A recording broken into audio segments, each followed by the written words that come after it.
Hopefully it's showing. We shall see. It So is.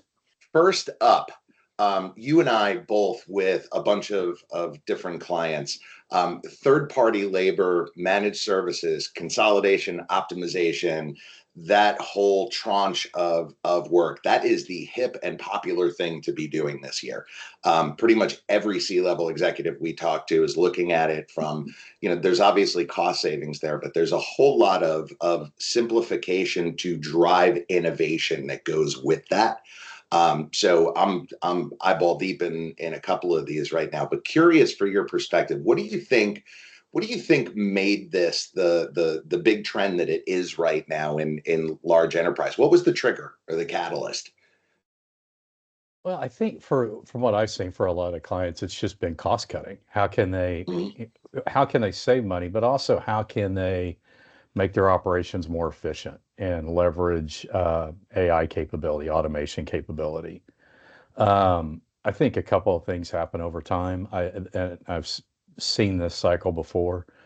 Um, you can call it shadow IT if you want. I don't know if Yeah, that's necessarily the right term, right? But operations get budgets, they get headcount, that they're trying to stick to, and they don't want to show that they're growing the employees and they're delivering for, a fixed employee cost budget that they're trying to track to. Well, they backfill positions with contractors essentially, instead of employees. And over time, that tends to grow and scale. And next thing you know, you have a large third party base, and that cost gets noticed. yeah, that's right.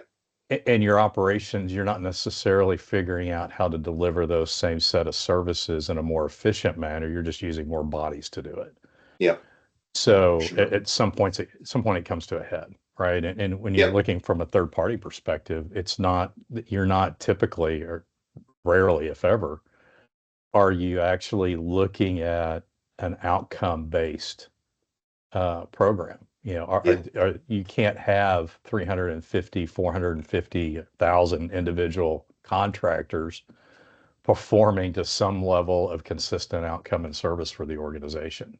yep. Um, and so I think that's where there's a place for contractors, but I think it gets to a scale that you have to stand back and go, wait, why are we doing it this way? What's a better Exactly. way? Exactly. Well, there's and you and I talked about this last year at the Spark Executive Forum, and we had a number of providers with us. Right? There's a Mhm. couple of things coming together there. I guess some takeaways from that conversation and what we're seeing in general, or guideposts as you think about this as an executive. Number one, that industry, especially the managed services portion of that industry, is going through massive change right now. To your point, we're moving away from that labor arbitrage and we're getting into outcome based commercial agreements. Most of the recent engagements we've done have ended there, where that commercial agreement is very outcome focused, right? It's all about business performance, business value creation. Mhm. That's number one. So you have an industry itself that's in massive transition right now. And then number two, the levers that a lot of customers are pulling, right?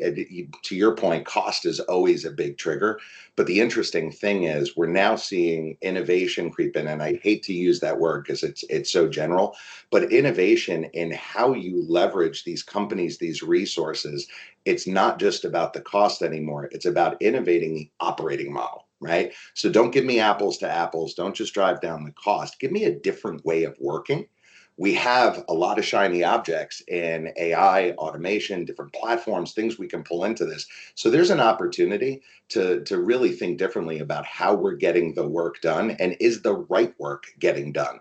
So that becomes a lot of the conversation. Now, you and I both know the difficulty in doing that is that instills massive change, right? Yes. So, the desire to drive cost savings versus the desire to innovate becomes a friction point, and there's a happy balance in there. But that's a tough nut to crack for sure.